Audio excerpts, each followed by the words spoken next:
किसी भी एक भी पुलिसकर्मी की गिरफ्तारी नहीं हो सकी है। मंत्री अशोक चौधरी जी आए थे तो आपसे बहुत देर तक बातचीत किए थे, क्या कुछ आश्वासन दिए थे वो? क्या होते उसे पाइबे नहीं करेगा, वो मिटने वाला नहीं है। दाग लग जाएगा, काला दाग लग जाएगा तो आप उसको मिटा पाइएगा। धर्म मार्ग पर चल रहा था वो तो होगा जी, जो बाकी होगा उसको हम पूरा करेंगे, जरूर होगा। एक मेरा बेटा चला गया, हम है अभी, उसका बाप अभी जिंदा है। नमस्कार, मैं विकास सिंह राजपूत और आप देख रहे हैं देशवा न्यूज़। देखिए, इस वक्त हम लोग भरत भूषण तिवारी जी के घर पर हैं। उनके पिताजी हमारे साथ में हैं और आज से माता जी अनशन पर बैठने वाली थी, लेकिन खबर निकलकर सामने आती है कि माता जी का तबीयत काफ़ी ज़्यादा खराब है। उन्हें डॉक्टरों की निगरानी में रखा गया है और सेहत जो है काफ़ी डाउन हो गया है। पिताजी का भी तबीयत खराब चल रहा है, इनका भी इलाज जो है सुबह से डॉक्टर की निगरानी में रखा गया है। लेकिन चंद सवाल है जो पूछना बेहद ज़रूरी है, तो सीधा हम इनसे जुड़ेंगे।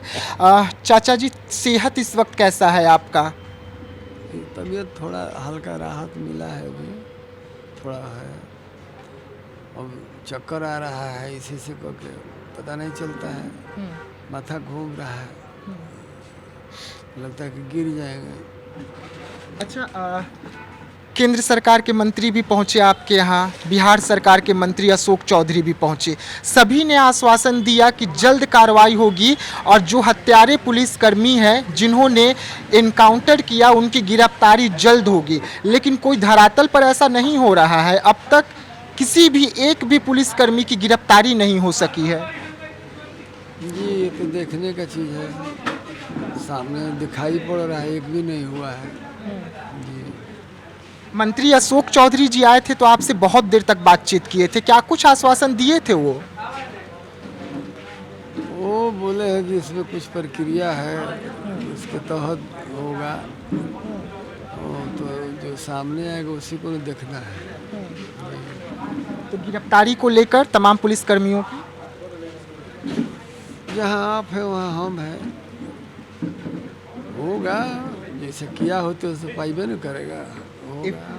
एफआईआर दर्ज हुआ काफ़ी समय हो गया है, हत्या जैसे संगीन आरोप लगे हैं, धारा लगे हैं, उसके बाद भी पुलिसकर्मियों की गिरफ्तारी नहीं हो रही है। तो क्या लग रहा है, सरकार इंसाफ देगी?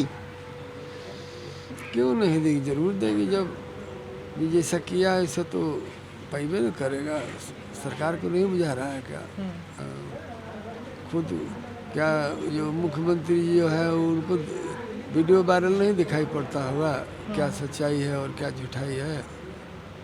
सभी लोग को दिखाई पड़, क्या जज साहब नहीं देख रहे हैं? सब लोग देख रहे हैं। थोड़ा होता नहीं है कि वो समय से पहले वो बाद में, यही बात है। आप भी सर्विस में रह चुके हैं, हत्या का आरोप दर्ज होते ही, हत्या का धारा लगते ही आरोपी की गिरफ्तारी हो जाती है और उसके बाद जांच चलती रहती है, कार्रवाई होती रहती है। लेकिन इन पर अब तक कार्रवाई नहीं है, तो सबूत को तो मिटाने का डर तो लगातार आप लोगों को बना न हुआ होगा कि वही पुलिसकर्मी है जिन्होंने आपके बेटे का हत्या किया और बाहर आज़ाद घूम रहे हैं, तो सबूत तो मिटा ही न रहे होंगे। वो मिटने वाला नहीं है। दाग लग जाएगा, काला दाग लग जाएगा तो आप उसको मिटा पाइएगा। कितनों कोशिश करेंगे आप, कितना सरफ साबुन से धोइएगा, वो छूटने वाला है, ये बात है नहीं। अच्छा, जो न्यायालय से जिन्हें नियुक्त किया गया है रिटायर्ड जज महोदय को, उनका बयान निकलकर सामने आया है, उनका बयान आपने देखा होगा। वो तो भगवान का रूप है ना, जज जो होते हैं भगवान का रूप, तो इंसाफ तो मिलेगा ही। उम्मीद है जज साहब से? क्यों नहीं होगा? ये हाई कोर्ट का भी जज सुन रहे हैं कि वो गठित किया गया है। ये यहाँ का भी जज है, तो ऐसा तो नहीं है कि सामने में देखा हुआ चीज़ को कोई भुला सकता है। जनता देख रही है, भगवान देख रहे हैं, जज भी देख रहे हैं, सब लोग देखिए रहे हैं जी।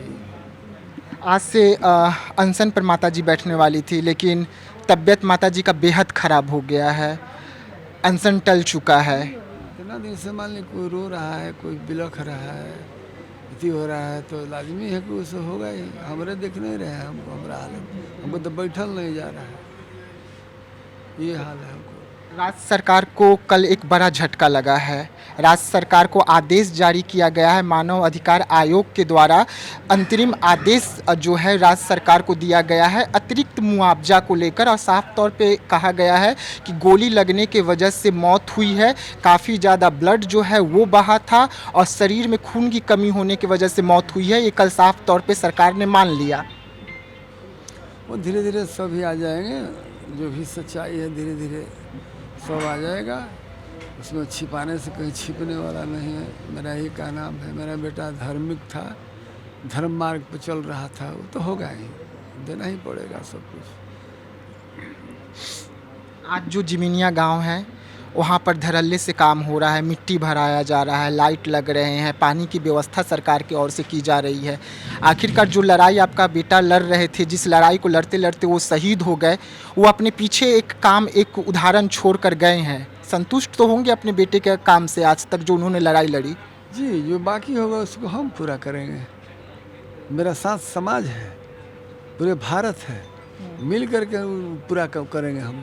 जो भी बाकी होगा, क्यों नहीं होगा, जरूर होगा। एक मेरा बेटा चला गया, हम है अभी, उसका बाप अभी जिंदा है, हम अभी। जी, जब गरीबों का मसीहा था तो हम कहीं पीछे रहेंगे।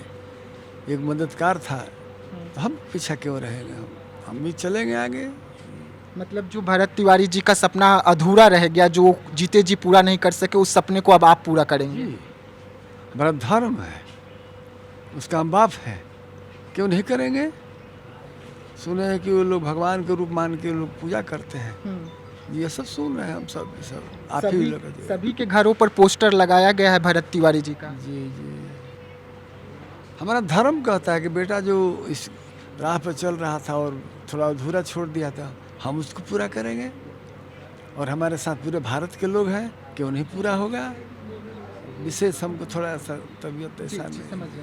देखिए, पिताजी है, तबीयत नासाज है, उसके बाद भी इनका साफ तौर पे हौसला जो है वो बुलंद है। हौसला इसलिए बुलंद है क्योंकि बेटा शहीद हुआ है, लड़ाई लड़ते लड़ते शहीद हुआ है, और अब जो बेटा की ख्वाहिशें अधूरी रह गई जिमिनिया गांव को लेकर, उसका सपना अब ये पूरा करेंगे। इन्होंने अपनी इच्छा में ये ठान रखी है और साफ तौर पे कहना है कि जब देश की जनता मेरे साथ मजबूती से खड़ी है तो सपना जो है वो ज़रूर पूरा होगा। तो ऐसे तमाम खबरों को लेकर बने रहिएगा देशवा न्यूज़ के साथ, दीजिएगा इजाज़त, धन्यवाद।